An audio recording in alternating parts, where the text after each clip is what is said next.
Vamos a estar compartiendo las escrituras y como les dije, voy a retomar la serie que estaba llevando en nuestra iglesia local.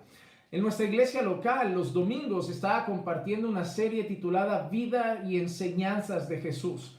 En esa serie lo que pretendía era transmitir las enseñanzas que Jesús dejó durante su ministerio terrenal aquí en esta tierra. Quería también narrar los encuentros de Jesús con algunas personas y las enseñanzas que podíamos sacar de todo eso. Así que hoy quise retomar la serie otra vez y el título del mensaje que he escogido para hoy es Obras mayores que Jesús. Obras mayores que Jesús. Y he decidido escoger este tema por dos motivos. En primer lugar, porque creo que es un mensaje que la iglesia necesita volver a escuchar. Que las instrucciones que Jesús daba a sus discípulos con ese mensaje, diciéndoles que incluso obras mayores que las que Él hizo harían ellos, los seguidores de Jesús, es algo que la iglesia debe escuchar y espero que este mensaje motive a la iglesia, impulse a la iglesia a obedecer y a cumplir lo que el Señor Jesús estaba diciendo. Y en segundo lugar, también quería compartir este mensaje por otro motivo de suma importancia. Y es el hecho de que este versículo, concretamente, estas palabras de Jesús, son unas de las que se han más malinterpretado a lo largo de la historia. Este texto ha sido muchas veces sacado de su contexto, extrapolado completamente, sacado del sentido en que Jesús lo quería decir y usado hoy en día para completas barbaridades.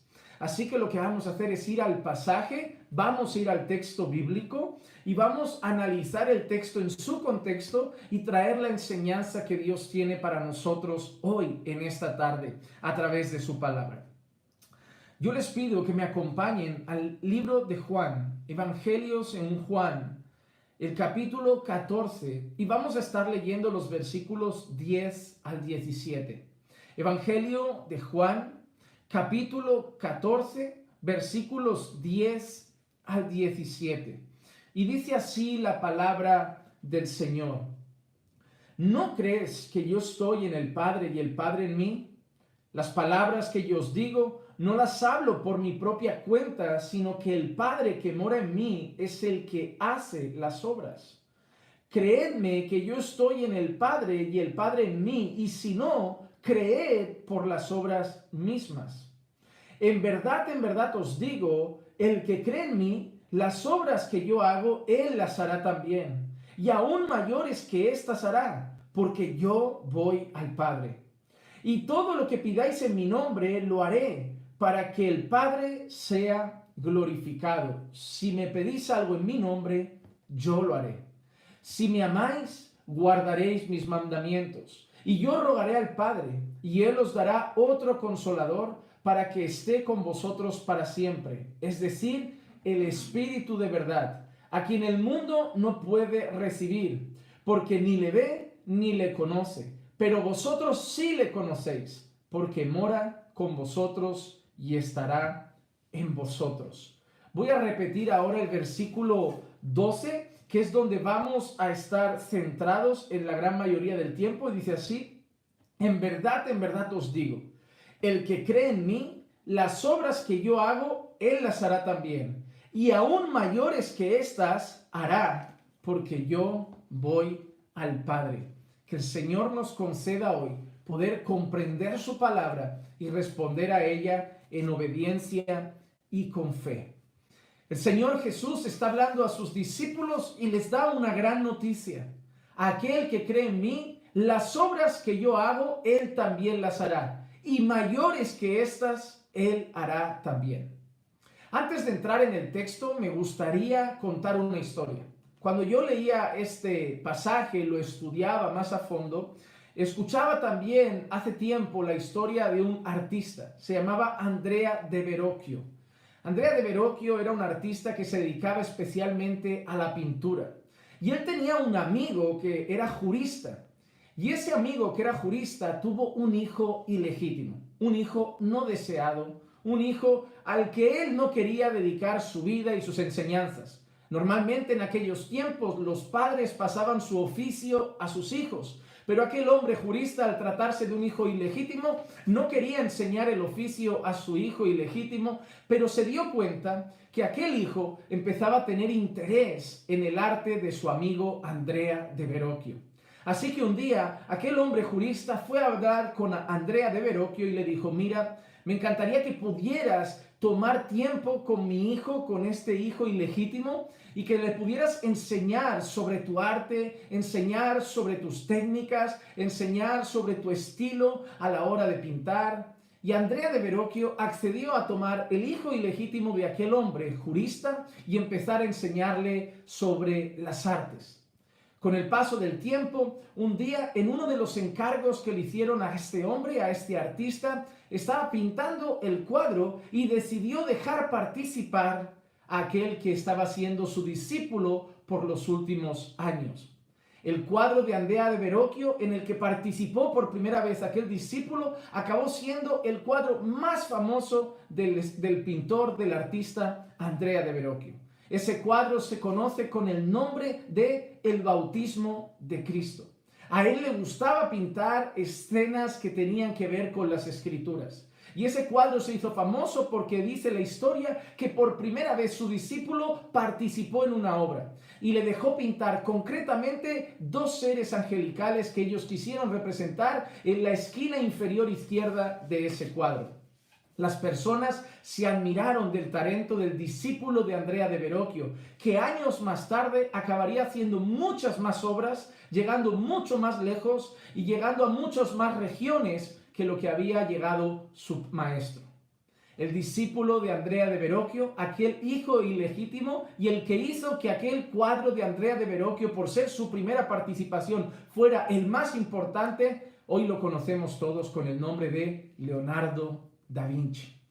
No se habla mucho de Andrea de Verrocchio, pero se suele hablar mucho de Leonardo da Vinci, aquel que llegó a pintar y hacer obras en muchas más cantidades de las que hizo su maestro. Y podemos decir en cierta manera que hizo obras mucho mayores que las que llegó a hacer su maestro. Por eso quiero relacionarlo con este pasaje. Nosotros estamos ante Jesús. Jesús está hablando con sus discípulos y está mostrando la estrecha relación que hay entre Él y el Padre. Recordamos que Jesús enseña a sus discípulos que Él y el Padre son uno. Y nosotros nos encontramos ahora con que Jesús está queriendo defender esa realidad ante ellos. Y es cuando llegamos al versículo 10 y Jesús les empieza a preguntar: ¿no crees que yo estoy en el Padre y el Padre en mí? El Señor Jesús está dialogando con sus discípulos y les dice: ¿no crees que el Padre está en mí y yo estoy en el Padre? Es decir, que el Padre y yo somos uno. Y mira con qué relaciona Jesús esto. Las palabras que yo digo no las hablo por mi propia cuenta, sino que el Padre que mora en mí es el que hace las obras.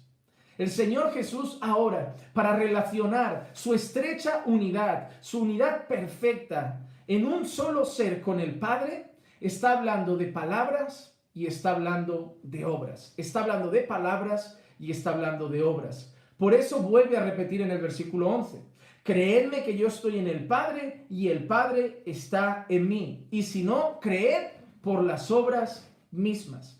Y es ahí cuando llega el versículo 12 y le dice: en verdad os digo que el que cree en mí, las obras que yo hago, él las hará también. Y aún mayores que éstas hará, porque yo voy al Padre. Hermanos, lo primero que vamos a analizar es este pasaje en tres partes. Quiero desglosar un poco este tema en tres partes. En primer lugar, la primera parte del texto dice: en verdad os digo, el que cree en mí, las obras que yo hago, él las hará también. ¿A quién se dirige Jesús? Se está dirigiendo a sus discípulos y les está diciendo que las obras que Él hace, que antes hemos visto que estaban relacionadas con las palabras que salían de su boca, recuerden, las palabras que yo hablo no las hablo por mi propia cuenta, sino que las hablo de parte del Padre. Y si no creéis por esto, creed por las obras mismas. Pero el Señor Jesús estaba relacionando eso con sus palabras. Ahora el Señor Jesús está dirigiéndose a sus discípulos y dice que aquellos que creen en Él, esas mismas obras que Él hace, ellos las harán también. En verdad os digo, el que cree en mí, las obras que yo hago, él las hará también. Hermanos, en primer lugar, esa expresión, el que cree en mí, es una expresión que Jesús repite en muchas ocasiones. En muchas ocasiones. Por ejemplo, Juan 6:35 dice, Jesús les dijo, yo soy el pan de vida. El que viene a mí no tendrá hambre y el que cree en mí nunca tendrá sed. En Juan capítulo 11 y el versículo 25 dice, Jesús le dijo, yo soy la resurrección y la vida. El que cree en mí, aunque muera, vivirá. Y en Juan 7:38 vuelve a repetir, el que cree en mí, como ha dicho la Escritura, de lo profundo de su ser brotarán ríos de agua viva. Así que en primer lugar, el Señor Jesús se está refiriendo a las personas que creen en Él. Y yo pregunto, ¿a qué se está refiriendo el Señor? A aquellos que creen en mí, las obras que yo hago, ellos las harán también. Entonces, ¿quién cree en Jesús? Cualquier creyente ha creído en Jesús. ¿Quién entra en esas palabras? ¿A quién van dirigidas esas palabras? A todos los creyentes. Podríamos pensar que en primera instancia se está refiriendo a los apóstoles, a sus discípulos más directos, pero esta palabra que el Señor está empezando a dirigir ahora la dirige a todos los creyentes. El que cree en mí, las obras que yo hago, él las hará también. Así que en primer lugar nos encontramos, hermanos, que todos los creyentes somos llamados a hacer las obras que Jesús hace. Todos los creyentes somos llamados a hacer las mismas obras que hizo Jesús, a llevar la misma vida que llevó Jesús, pero sobre todo a realizar las mismas obras, la misma misión que en este caso se refiere en este punto que llevó a cabo Jesús.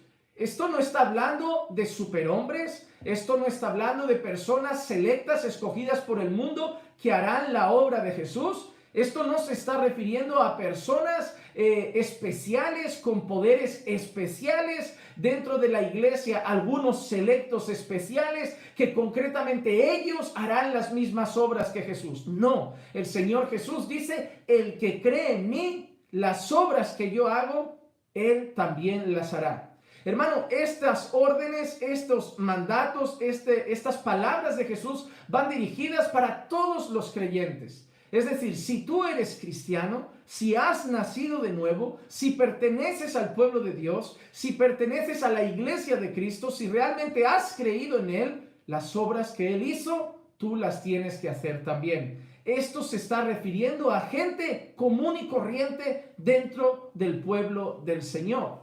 Pero ahora tenemos que empezar a aplicar también un poco el sentido de la lógica cuando leemos este pasaje. Nosotros podemos pensar, como muchos, y ahora entro en eso, sacar este texto de contexto y creer que Jesús está hablando de sus milagros. Pero el Señor Jesús en este texto no está diciendo, como yo multipliqué panes y peces, vosotros también los multiplicaréis. Como yo hice resucitar a Lázaro, vosotros también resucitaréis a los muertos. Como yo andé sobre las aguas, vosotros también andaréis sobre las aguas. Porque si ese fuera el sentido del pasaje, entonces nosotros no estamos viviendo esta palabra y no estamos obedeciendo esta palabra. El Señor Jesús dice, las obras que yo hago, el que en mí cree, las hará también. Pero nosotros no estamos haciendo los milagros que hacía Jesús. No andamos por las aguas como andó Jesús. Nosotros no estamos resucitando a muertos como hizo Jesús. Nosotros no estamos curando al hombre de la mano seca como hizo Jesús. Nosotros no estamos levantando al paralítico como hizo Jesús cada día, al menos todos los creyentes. Sí que es verdad que a lo largo de la historia el Señor ha mostrado su poder a través de su iglesia. Y el Señor a través de su iglesia ha obrado poderosamente en sanidades y en milagros. Hemos visto personas que sí se han levantado de una silla de ruedas. Hemos visto personas que sí han experimentado curas de enfermedades como el cáncer, y milagros a lo largo de la historia han ido pasando. Y en su soberanía y poder, hasta que Cristo venga, el Señor puede y obrará milagros a lo largo de la historia. El Señor seguirá obrando en esta historia porque Él sigue siendo soberano y Él sigue siendo todopoderoso. Pero la realidad es, ¿todos los que han creído en el Señor han hecho esas cosas? No. En primer lugar, esos milagros provienen de Dios. No hay ningún milagrero, es Dios el que hace los milagros. No hay ningún sanador, es Dios el que produce la cura. Entonces, ¿todos nosotros hemos orado y alguien se ha curado? No. ¿Todos nosotros hemos andado por las aguas? No. ¿Todos nosotros hemos curado un paralítico? No. ¿Todos nosotros hemos orado y un muerto se ha resucitado? No. Entonces, no se refiere a esto.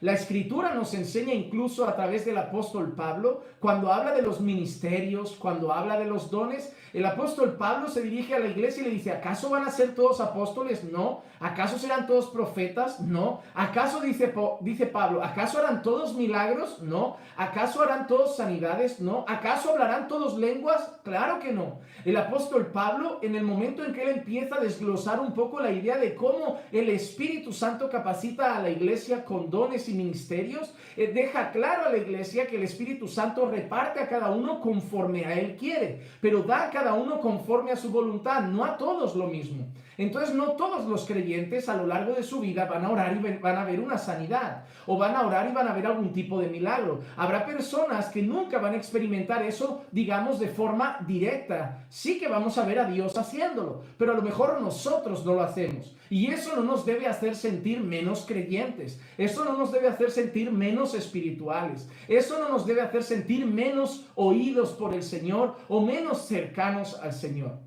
Pero nosotros lo que sí que hemos visto, hermanos, es que el Señor Jesús ha empezado su discurso hablando de palabras. Las palabras que yo digo, no las digo por mí mismo, sino que vienen del Padre. Y si no, creed por esas obras. Entonces, las obras que yo hago, el que está en mí las hará también. El principal ministerio de Jesús eran las palabras que salían de su boca. Hermanos, si tú solo ves a Jesús como un milagrero, como un curandero, tú has perdido de vista la principal obra de Jesús en esta tierra. Más allá de su muerte en la cruz del Calvario y su gloriosa resurrección, su ministerio terrenal se fundamentaba sobre todo en el mensaje que predicaba. El Señor Jesús hacía muchas obras para respaldar ese mensaje, para que las personas miraran hacia Él y supieran que venía del Señor, que Él era el Cristo. Es por ese motivo que Nicodemo, por ejemplo, se acerca a Jesús y dice, nadie hace las cosas que tú haces si Dios no está con él. Los milagros no eran el motivo principal. Los milagros eran la herramienta por la cual Él ponía los ojos de las personas en su persona. Pero el ministerio principal de Jesús durante sus años en esta tierra era la predicación del Evangelio. Arrepentíos y convertíos.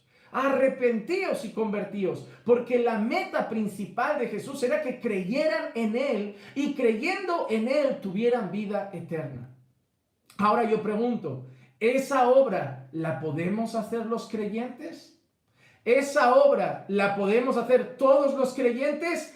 Predicar la palabra del Señor para que crean en Cristo y creyendo en Él tenga vida eterna. Ahora entonces empezamos a entender a qué se refiere Jesús cuando dice, las obras que yo hago, el que cree en mí, las hará también. El deseo de Jesús es que las personas creyeran en el Padre, creyeran en Él. Y Él hacía esas obras para que las personas pusieran sus ojos en Él, pero el fin de todo es que tuvieran fe. Juan 14:11 dice, creedme que yo estoy en el Padre y el Padre en mí, y si no, creed por las obras mismas. Por ejemplo, Juan 10:25 dice, os lo he dicho y no creéis, las obras que yo hago en el nombre de mi Padre, estas dan testimonio de mí. Estas dan testimonio de mí. ¿Por qué el Señor Jesús tenía tanto deseo de que la gente creyera en Él? ¿Por qué deseaba tanto que depositaran su fe en Él? Porque Él deseaba que la gente viviera, que la gente recibiera vida y vida en abundancia, que la gente pasara de un estado de muerte espiritual a vida plena en Él, en Cristo. Y para eso era necesario que creyeran en Él, que depositaran su fe en su persona. ¿Para qué? Para que tuvieran vida. Mira, por ejemplo, Juan capítulo 5, versículos 20 y 21. Pues el Padre ama al Hijo y le muestra todo lo que Él mismo hace. Y obras mayores que estas le mostrará para que os admiréis. Porque así como el Padre levanta a los muertos y le da vida, asimismo el Hijo también da vida a los que Él quiere. ¿Cuál es el deseo? En Cristo dar vida, dar vida. En el mismo Juan 5, versículo 24 y 25 leemos: en verdad os digo, el que oye mi palabra y cree al que me envió, tiene vida eterna y no viene a condenación, sino que ha pasado de muerte a vida. En verdad os digo que viene la hora, y ahora es, cuando los muertos oirán la voz del Hijo de Dios, y los que oigan vivirán. Mira, el que oye mi palabra y cree, tiene vida eterna. Y dice, y ahora llega el tiempo en el que las personas oirán la voz del Hijo de Dios y tendrán vida. Así que, hermano, cuando principalmente te pregunten de qué trataba el ministerio de Jesús en esta tierra, la respuesta es una: predicar el evangelio. Que las personas creyeran su mensaje, que las personas se arrepintieran de sus pecados y se convirtieran a Cristo. ¿Para qué? Para que creyendo en Él tuvieran vida eterna. Esa era la meta de Jesús. Los milagros son cosas secundarias y es muy triste porque hoy las personas van muchas veces detrás de Jesús solamente por los milagros. Hoy existen muchas personas que solo buscan las cosas secundarias de Jesús. Pero déjame decirte una cosa: puedes experimentar milagros y acabar en el infierno. Puedes experimentar cosas grandes y acabar en el infierno. Señor, Señor, en tu nombre eché fuera demonios. En tu nombre hice muchos milagros. Pero el Señor dirá: apartaos de mí, porque yo nunca os conocí. Yo nunca os conocí. Hermano, puedes haber visto sanidades. Puedes haber visto milagros de cualquier tipo, pero si tu fe no está en Cristo y no te has convertido y has nacido de nuevo por la regeneración del Espíritu Santo a través del lavamiento que trae la palabra de Dios, no te espera una vida eterna con Cristo, sino una horrible expectativa de juicio venidero. Hermano, no somos salvos por los milagros. No somos salvos por las multiplicaciones de panes y peces. No somos salvos por ver la cura del cáncer, o por ver cómo un muerto resucita, o por ver cómo un paralítico anda. Somos salvos por gracia mediante la fe, y la fe en Cristo.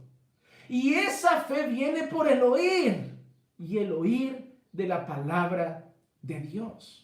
Y el oír de la palabra de Dios. Hermano, hubo un momento en el que Jesús veía multitudes, literalmente multitudes de personas siguiéndolo. Y parece que Jesús no estaba muy conforme con multitudes detrás de él. A pesar de que hoy muchos buscamos simplemente eso, que multitudes estén ahí concentrados creyendo que porque son multitudes es señal de que las cosas están siendo aprobadas por el Señor. Jesús sabía que eso no era así. Multitudes iban detrás de él porque ofrecía pan y peces. Multitudes iban detrás de él porque contemplaban su poder curando a paralíticos, sanando a leprosos. Multitudes iban detrás de él porque confrontaba a fariseos, a escribas. Multitudes iban detrás de él porque sabían de la pesca milagrosa de Pedro. Multitudes iban detrás de él porque habían visto al paralítico quizá entrar por lo alto de una casa y acabar siendo levantado. Multitudes iban detrás de él porque quizá habían escuchado de un ciego que había sido ciego de nacimiento y de golpe ahora veía después de haber pasado por Jesús. Pero Jesús sabía que ninguna de esas personas, si solamente seguía los milagros, era salva del juicio venidero. Y el deseo de Jesús era que esas personas tuvieran vida. Por eso, en medio de ese caminar, Jesús se gira y dice: si alguno quiere venir en pos de mí, niéguese a sí mismo, tome su cruz cada día y entonces sígame. Ahí un grupo grande se va. No, hombre, no va a ser solo milagros, no van a ser solo curas, no van a ser solo espectáculos. Hay que negarse, hay que tomar una cruz cada día para seguirte. No, ahí un grupo se marcha. Ahí de golpe sigue andando y todavía queda un gran grupo. ahí se gira y dice que, hermanos, si alguno ama a padre, a madre, a hijo, esposa, más que a mí, no es digno de mí. No es digno de mí. Y ahí otro gran grupo se va. Y yo me imagino a los apóstoles anonadados con todo eso, impresionados y pensando, nos vamos a quedar solos, ya no queda casi nadie, se están marchando todos, Jesús, cambia tu discurso. Y ahí Jesús mira fijamente a Simón Pedro y le dice, ¿te quieres marchar tú también? ¿Te quieres ir tú también? ¿Me sigues tú también por eso? ¿No estás dispuesto a pagar el precio? ¿Me sigues por los peces? ¿Me sigues porque viste la pesca milagrosa, Pedro? A lo que Simón Pedro responde, ¿a dónde iremos si solo tú tienes palabras de vida eterna? Si solo tú tienes palabras de vida eterna. El fin de Jesús eran sus palabras. Que las personas escucharan su mensaje, reconocieran que Él era el Mesías enviado por el Señor a rescatar a los pecadores, a pagar por los pecados del pueblo que el Señor iba a salvar. Que depositaran toda su fe en Él y no en sus propias obras. Que no fueran detrás de cualquier cosa, sino que únicamente miraran a Cristo y depositaran toda su fe en Él, se arrepintieran de sus pecados y se convirtieran de sus malos caminos y empezaran a seguirlo, para que así tuvieran vida. Pero el secreto estaba en creer sus palabras. Esa era la misión principal. No importaba lo que hubieran visto de Jesús, tenían que creer sus palabras. Porque la salvación, como hemos dicho, era por gracia. Pero venía mediante la fe, y esa fe venía por el oír, y el oír de la palabra del Señor, como lo dice Romanos 10:17. Así que la fe viene por el oír, y el oír por la palabra de Cristo, y el oír por la palabra de Cristo. Efesios capítulo 1, versículo 13, leemos, por ejemplo, en él también vosotros, después de escuchar el mensaje de verdad, el evangelio de vuestra salvación, y habiendo creído, fuisteis sellados en él con el Espíritu Santo de la promesa. Cuando hay un cambio radical en nuestra eternidad, cuando pasamos de muerte a vida, cuando pasamos de tinieblas a luz, habiendo oído su mensaje, el evangelio de salvación, y habiendo creído en él, fuimos sellados con el Espíritu Santo de la promesa. Santiago, capítulo 1, versículo 18. En el ejercicio de su voluntad, Él nos hizo nacer. Él nos hizo nacer por la palabra de verdad, para que fuésemos las primicias de sus criaturas. Nos hizo nacer a través de ¿qué? De la palabra. Nos dio vida a través de ¿qué? De la palabra. Fuimos sellados por el Espíritu Santo después de haber creído la palabra. Primera de Pedro, capítulo 1, versículo 23. Pues habéis nacido de nuevo. Habéis nacido de nuevo. Se dirige a los creyentes y le dice, habéis nacido de nuevo. No de una simiente corruptible, sino de una incorruptible. Es decir, mediante la palabra de Dios que vive y permanece.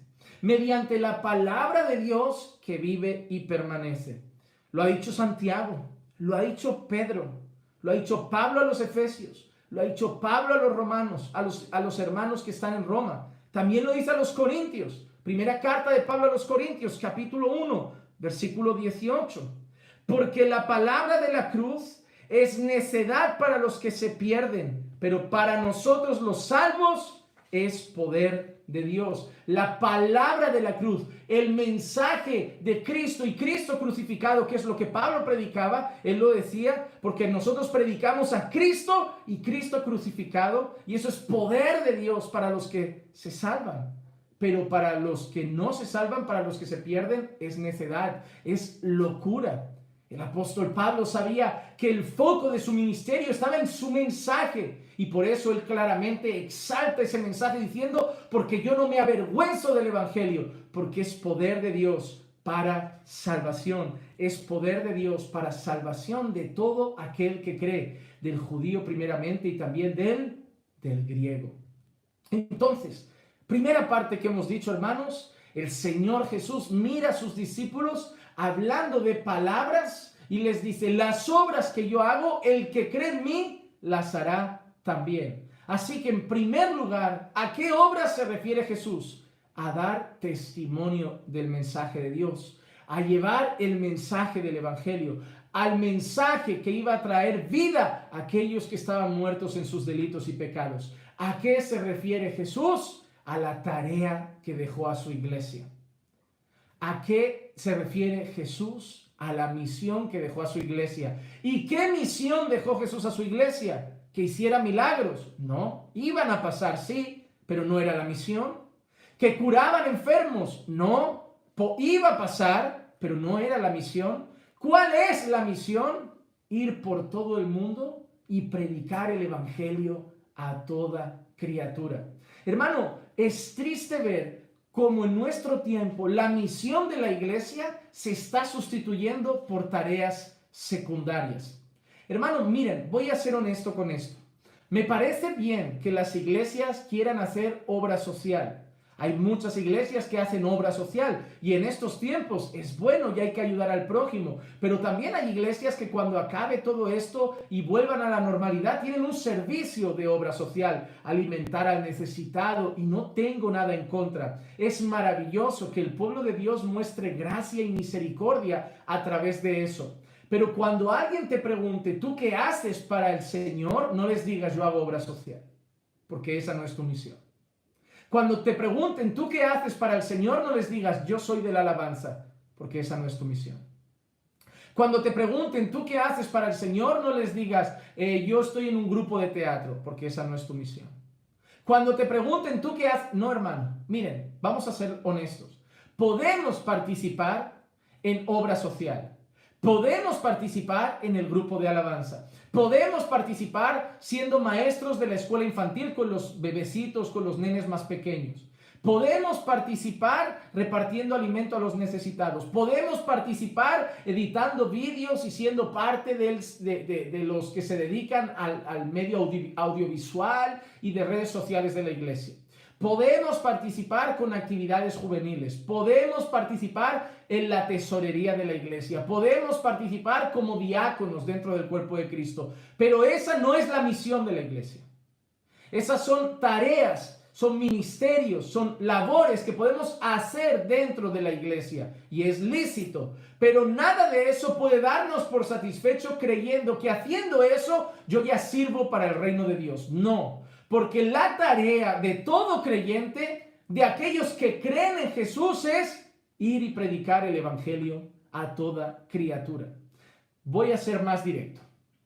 Si estás en el grupo de alabanza, pero no compartes el evangelio con nadie, no predicas la palabra de Dios, no compartes las buenas nuevas de salvación con los perdidos, no estás cumpliendo la misión. Si haces buenas obras, si haces obras de caridad, pero no compartes el evangelio con los perdidos, no estás cumpliendo la misión. No estás siendo fructífero en el reino de los cielos. Puedes hacer lo que sea, pero si no estás compartiendo la palabra con las personas que no conocen al Señor, para que los que están muertos pasen a la vida, no estás cumpliendo la misión. Y cuando llegues ante Dios, el Señor te lo va a decir. No hiciste nada de lo que yo te mandé a hacer. Y tú quizá le dirás, yo hice esto, yo hice aquello, yo hice aquello, yo hice aquello. Y él te dirá, me parece muy bien, pero la tarea que yo dejé a mis discípulos, la misión principal de la iglesia, la misión principal de mi pueblo, era ir y hacer discípulos, ir y predicar el evangelio. Así que cuando Jesús dice, el que cree en mí, las obras que yo hago, él también las hará. Lo que Jesús está diciendo es, mis discípulos, los que han puesto su fe en mí, así como yo he estado predicando, ellos también deben estar predicando. ¿Qué hacían los apóstoles? Principalmente, predicar el evangelio. Sí, Dios lo respaldaba. Dios obraba con poder, Dios hacía milagros, Dios mostraba maravillas, pero lo que hacían principalmente era predicar el evangelio. Predicar el evangelio. Y ahora unimos esto a la segunda parte de nuestro versículo. Y aún mayores que estas hará, porque yo voy al Padre. Y aún mayores que estas hará, porque yo voy al Padre.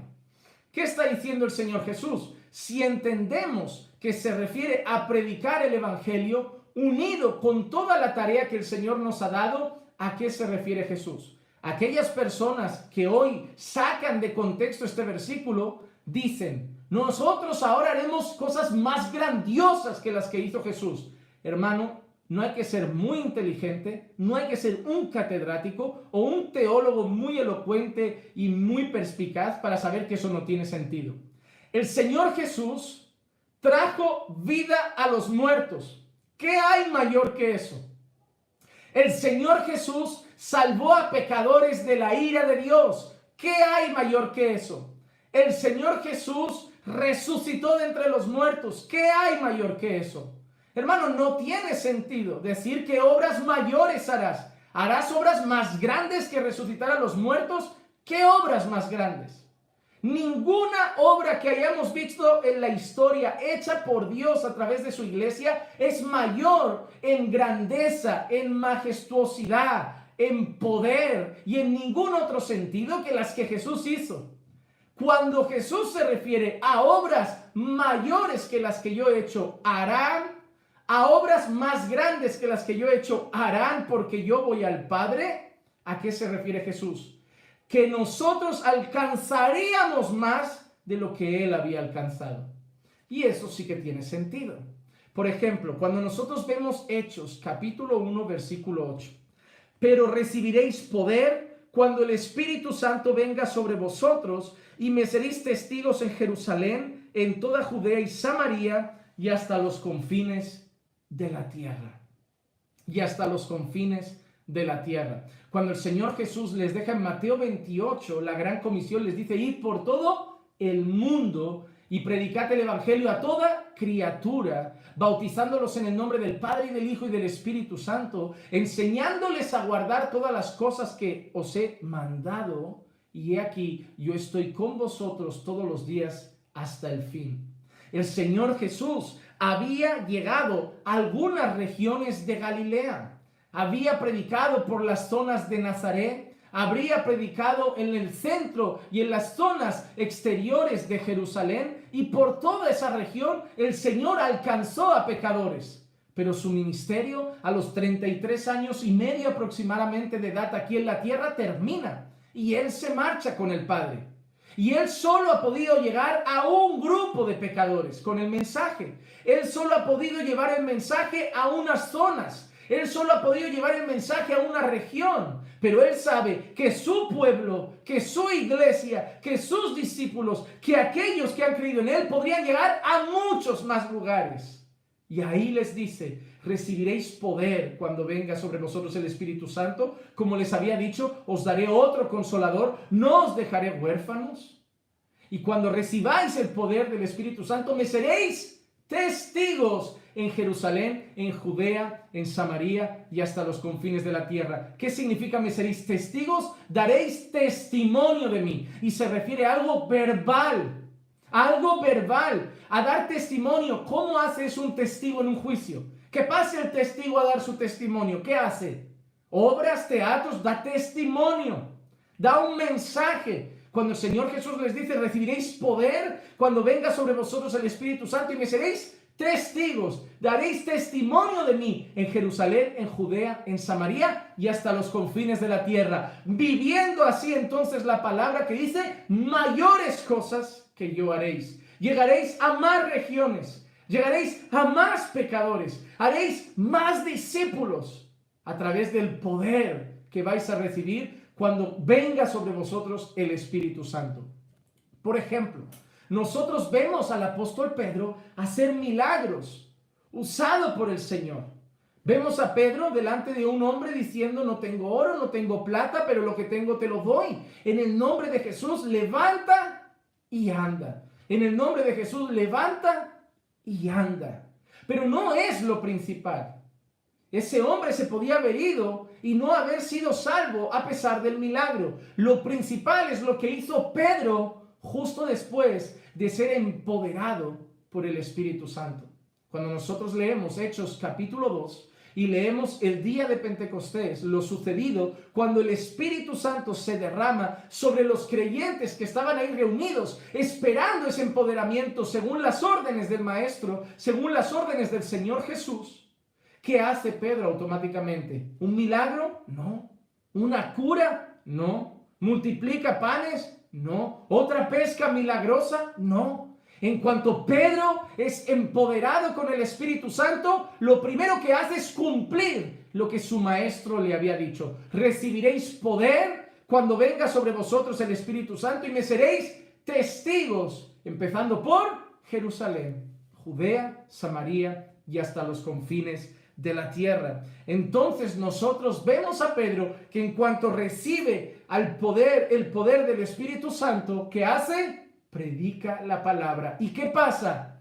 Como 3,000 almas se convirtieron al Señor y se añadían a la familia de Dios. El fin principal, la meta principal es que los muertos vivan. ¿Cómo? Creyendo en Cristo, depositando su fe en Cristo. ¿Y cómo vendrá esa fe? Por el oír y el oír de la palabra de Dios. ¿Y quién llevará esa palabra? Aquellos que ya han creído en Él, todos los creyentes de a pie, todos los cristianos, todos los discípulos de Cristo. Hermano, tú eres parte de la misión. Tú eres parte de la misión. Tú no has sido llamado por el Señor para que te quedes simplemente estudiando en la iglesia como si fuera una universidad y no dando nada a los que no tienen. Tú no has sido salvado por el Señor para que simplemente te edifiques con un grupo de jóvenes y tengas comunión con jóvenes cristianos sin llevar lo que aprendes a otros que no conocen al Señor. Tú no has sido llamado por el Señor para reunirte con un grupo de varones, aprender cada día más teología y no compartir lo que el Señor te ha dado. Tú no has sido llamada, hermana, para llegar a la iglesia, estar con un grupo de mujeres y no compartir lo que el Señor te ha dado. Y hoy, hermano, lo que hacemos es simplemente meter a gente en la iglesia que conoce al Señor y parece que cerramos para que no salgan a llevar el mensaje. Hermano, me he dado cuenta. El 99% de las personas que llegan a nuestra congregación, el 99% de las personas que llegan a nuestra iglesia son personas que vienen de otras congregaciones. Personas que vienen de congregaciones con mala doctrina, personas que vienen de congregaciones con mala enseñanza y nos alegramos de que lleguen y nos alegramos de que vengan. Pero esa no es la meta. La meta no es que los miembros de las iglesias vayan rotando de una a otra. Ahora hay mucha gente en nuestra iglesia, están viniendo de aquella, están viniendo de aquella. Está bien que la gente salga de lugares donde hay herejías. Está bien que la gente vaya en busca de la sana doctrina. Pero ¿dónde están los nuevos convertidos? ¿Dónde está la prostituta que conoce a Cristo? ¿Dónde está el mendigo que conoce a Cristo? ¿Dónde está el drogadicto que conoce a Cristo y es libre de las drogas? La prostituta que conoce a Cristo y es libre de la prostitución. ¿Dónde está el sicario que conoce a Cristo y abandona ese oficio lleno de muerte y odio? ¿Dónde está el traficante que conoce a Cristo y abandona eso? ¿Dónde está la gente que se convierte? ¿Dónde está el muerto que pasa a la vida? ¿Dónde están las nuevas conversiones?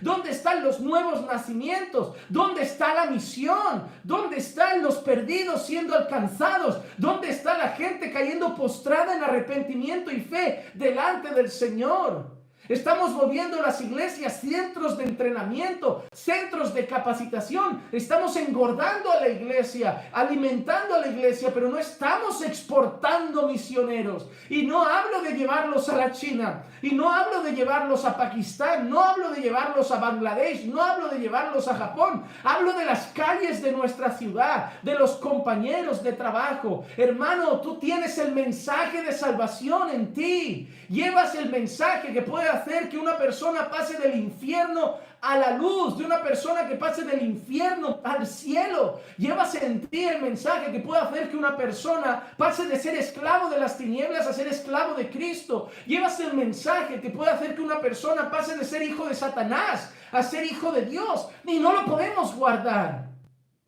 Hermano, necesitamos tener el celo que tenía el apóstol Pablo, que a pesar de recibir latigazos, a pesar de ser fustigado, a pesar de ser encarcelado, a pesar de pasar momentos también de necesidad, a pesar de pasar momentos de naufragios, a pesar de pasar persecuciones, a pesar de ser detractado, de ser injuriado, cuando la gente le decía, Pablo, frena, frena. ¿Cómo respondía el apóstol Pablo? ¡Ay de mí si no predico la palabra! ¡Ay de mí si no predico el evangelio! Y hermano, esto no es tarea de los pastores, esto no es tarea de evangelistas, esto no es tarea de misioneros que van a otros países, es tarea de la iglesia de Cristo. Aquel que cree en mí, las obras que yo hago, también las hará y aún mayores hará, porque yo voy al Padre. Aquel que cree en mí, así como yo prediqué mientras estaba aquí, él también predicará y llegará a más personas de las que yo pude llegar. Y es verdad, hermano, gracias al Señor y al empoderamiento del Espíritu Santo,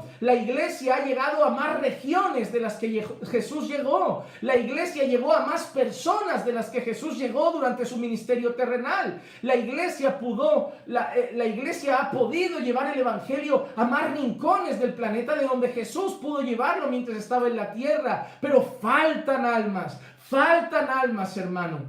El pastor Charles Spurgeon en una ocasión dijo una frase muy contundente. Dijo: todo cristiano o es un misionero o es un impostor.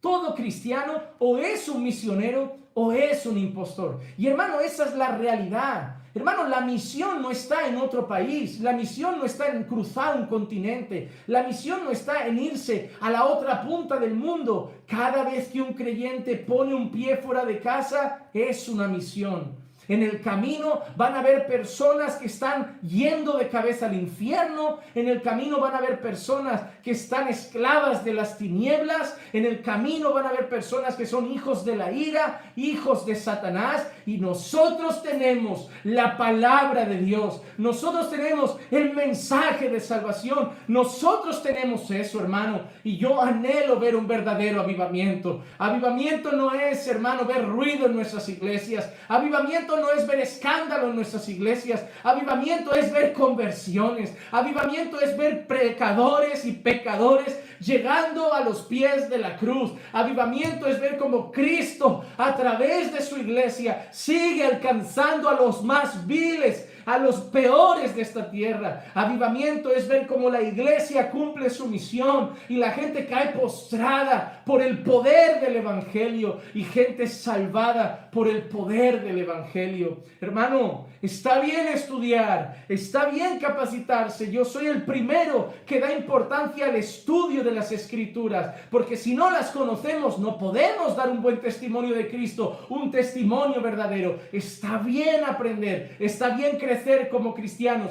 está bien madurar como cristianos, está bien aprender a ser un buen esposo cristiano, una buena esposa cristiana, un buen padre cristiano, una buena madre cristiana, pero no podemos perder de vista la misión. El Señor Jesús nos ha dejado en esta tierra con una misión: id y predicad el evangelio, id y predicad el evangelio. Y la iglesia que no evangeliza, esa iglesia, como dijo un autor hace años, se fosiliza. La iglesia tiene que cumplir su misión.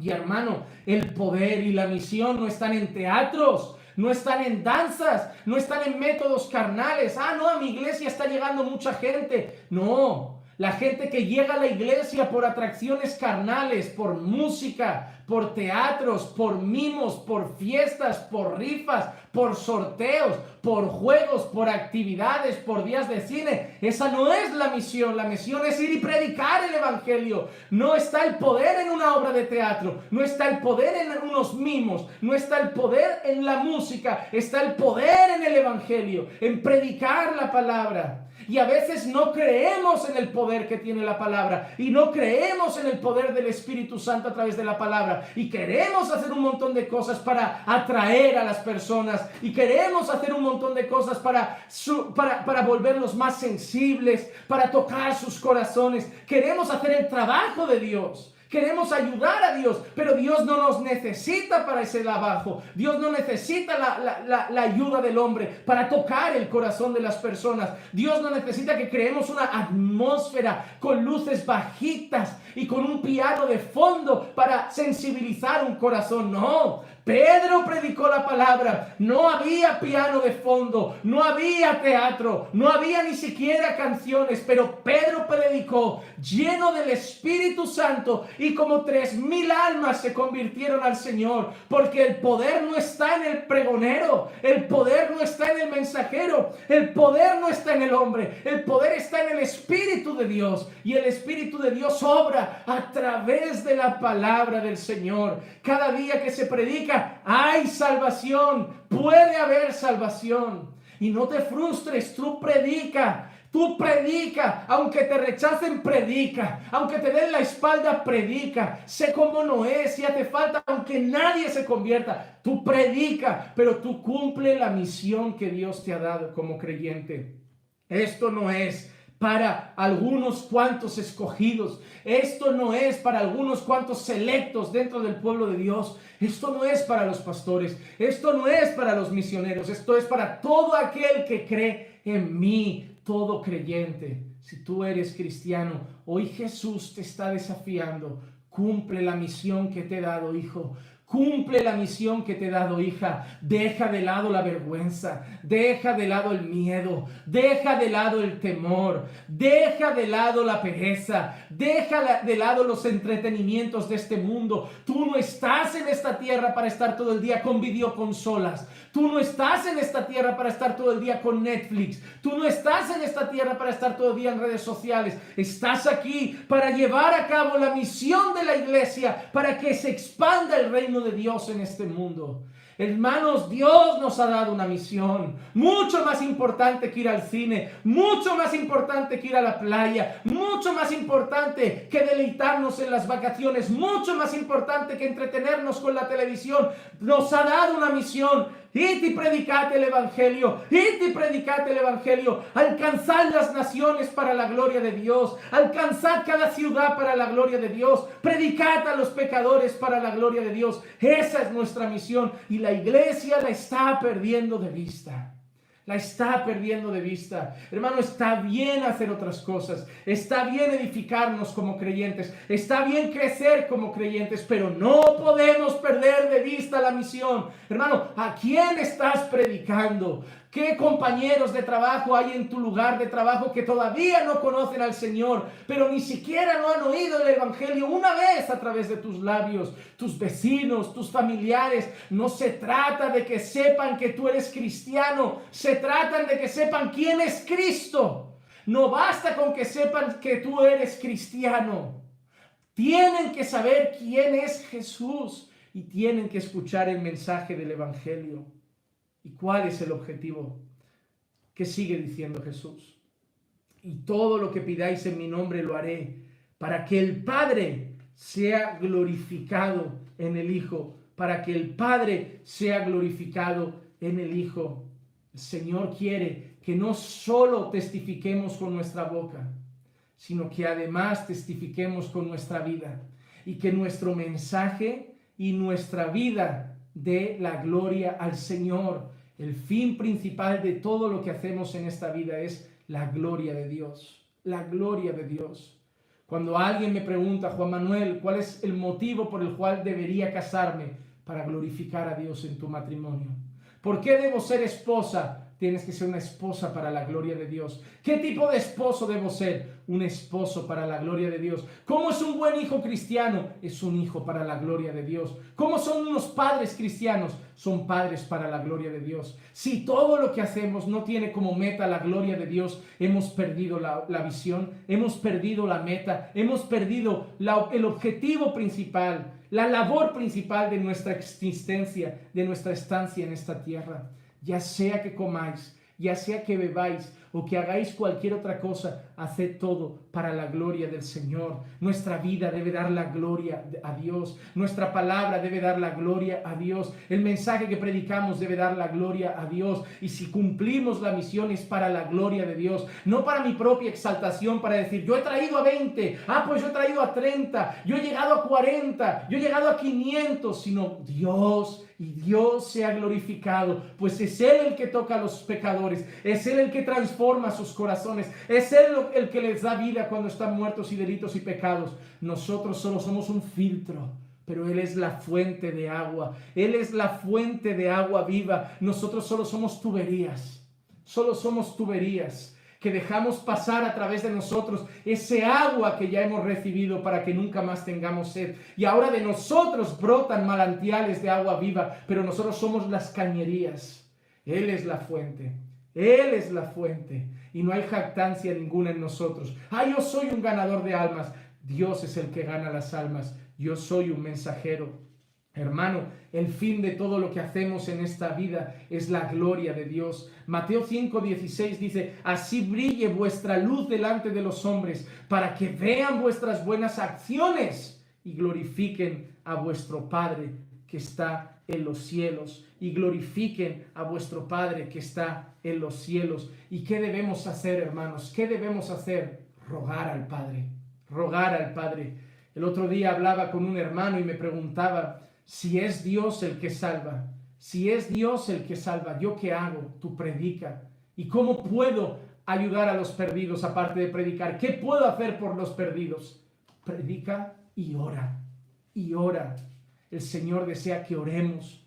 El Señor desea que clamemos. Porque justo después de haber dicho esto, Jesús dice: si me pedís algo en mi nombre, yo lo haré. Si me pedís algo en mi nombre, yo lo haré. En primera de Juan capítulo 5 versículos 14 y 15, el apóstol Juan dice: y esta es la confianza que tenemos delante de Él, que si pedimos cualquier cosa conforme a su voluntad, Él nos oye. Y si sabemos que Él nos oye, cualquier cosa que pidamos, sabemos que tenemos las peticiones que le hemos hecho. Nosotros, hermano, tenemos una misión difícil. Una misión difícil. Es más, una misión imposible. ¿Saben las películas estas de hace años de Tom Cruise, si no me equivoco? Misión Imposible. Eso no es una misión imposible. Misión imposible es la nuestra. Nuestra misión es llegar a alguien que está en el infierno, yendo de cabeza al infierno, y hacer que acabe yendo al cielo y siendo salvo. Nuestra misión es llegar a alguien que es esclavo de Satanás y hacer que sea libre y se vuelva esclavo de Cristo. Nuestra misión es llegar a alguien que está muerto en delitos y pecados y hacer que tenga vida en abundancia, vida eterna en Cristo Jesús. Nuestra misión es imposible, pero nosotros tenemos al que tiene el poder para hacer la misión. Recuerdan que Jesús, antes de darle la misión, le dijo a sus discípulos: toda potestad me es dada en los cielos y en la tierra. Toda potestad me es dada en los cielos y en la tierra. ¿Qué quiere decir? Toda autoridad tengo. Yo tengo todo poder. Y luego les entrega la misión. ¿Y qué les dice? Y yo estaré con vosotros todos los días hasta el fin. La misión que tenemos es imposible, pero se vuelve posible porque el Todopoderoso está con nosotros. ¿Cómo? En la persona del Espíritu Santo. Yo voy al Padre, pero no os dejaré huérfanos. Mandaré otro Consolador, el Espíritu Santo, que morará en vosotros, que estará en vosotros, que os empoderará, y Él hará posible la misión. Hermanos, el Señor Jesús dijo: el que cree en mí, las obras que yo hago, Él también las hará, y mayores obras hará también. Hermanos, tenemos una misión: seguir llevando el Evangelio a cada rincón del planeta. Hoy el Señor, a ti, a su hijo, a su hija, te ha desafiado. Te ha desafiado. Y ahora yo te pregunto, ¿qué vas a hacer con esta palabra? ¿Seguir creyendo que ya haces algo para el Señor porque haces cosas dentro del cuerpo de Cristo, pero no predicas el Evangelio? ¿O seguir en tu sofá con tu miedo, tu pereza, tus distracciones materiales o terrenales, pero no haciendo la misión? Ahora yo te pregunto, ¿qué tendrás para darle al Señor cuando llegues ante Él? Cuando llegues ante Él, ¿qué habrás hecho para su gloria? ¿Qué habrás hecho para el Señor? ¿A cuántos pecadores les habrás dado el mensaje de salvación? ¿A cuántos pecadores les habrás hablado de Cristo? Yo te digo, hermano, yo te digo, hermana, que te rechacen, que renieguen de ti, que se burlen de ti, que te escupan en la cara, pero predícales el Evangelio. Predícales el Evangelio. Pastor, perderemos amigos. Predica el Evangelio, vale más que tus amigos. Pastor, perderé a mi familia. Predica el Evangelio, vale más que tu familia, Cristo. Pastor, perderé a veces mi trabajo. Predica el Evangelio, pero no lo calles. yo te doy una recomendación. Cuando estés con no creyentes, ya sea tu madre, tu padre, tus hermanos, compañeros de trabajo, piensa por un instante, párate, míralos un minuto y escucha su gemir en el infierno. Ponte al lado de tu madre que no conoce a Jesús. Imagina por un instante a tu madre rogando en el infierno como aquel hombre que decía, mójame los labios porque aquí me muero de sed. Imagina a tu padre, a tu hijo, clamando en el infierno diciendo, ¿por qué no me hablaste? ¿Por qué no me hablaste? ¿Por qué no me predicaste? ¿Por qué no me predicaste más? Imagina a tu compañero de trabajo en el infierno y pensando, ¿tú conocías a Jesús? ¿Y tú tenías el mensaje de salvación? Imagina a tu esposo, a tu esposa no converso. Viví contigo todos los días. Tenías el mensaje y no lo veía en tus labios y no lo veía en tu vida. ¿Te imaginas eso? El dolor del corazón, el pesar del corazón al saber que tenemos esto y los dejamos ir al infierno sin al menos predicar el evangelio. Spurgeon, que es alguien de quien he leído muchos pasajes y he leído también biografía y he leído libros, él decía, es algo simbólico, metafórico, decía, os vais a ir al infierno por encima de mi cadáver. Él predicaba y predicaba como diciendo, si os vais al infierno no va a ser porque yo no hice mi parte.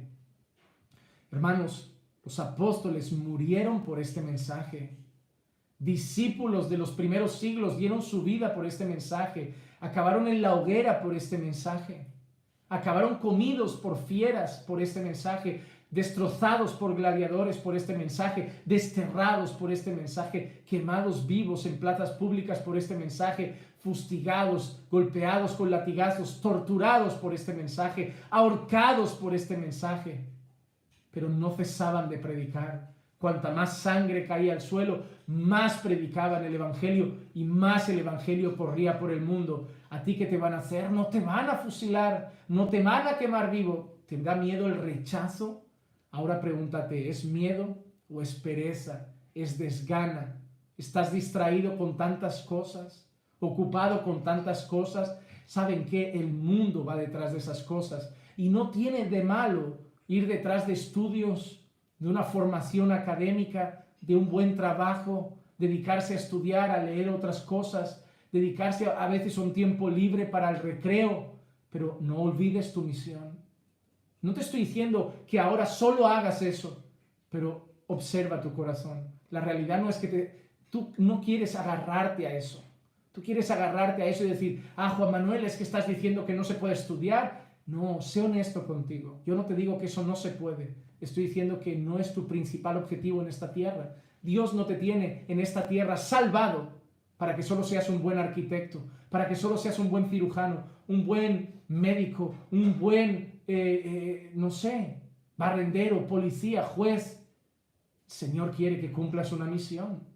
Y si no cumples esa misión, no sirves de nada en esta tierra.